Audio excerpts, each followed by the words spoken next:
وبركاته. أنا أخ المختفي مروان المقدم، نخرج ببيان توضيح للرأي العام. أخ مروان المقدم، من يوم اختفائه يوم 20 في 4/2024 إلى حد الآن لا أخبار في قضية سوى الاختفاء.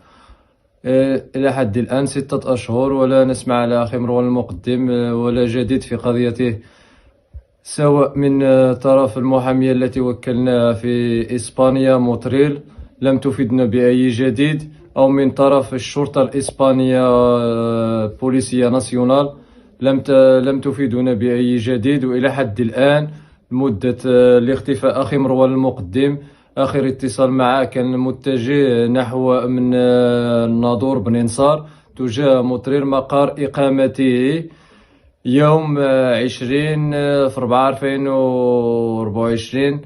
كان معنا في اتصال أثناء تواجدي في الباخرة، وكان أرسل لنا الفيديوهات والصور والمحادثات مع، كان آخر محادثة مع 2:30 ليلا.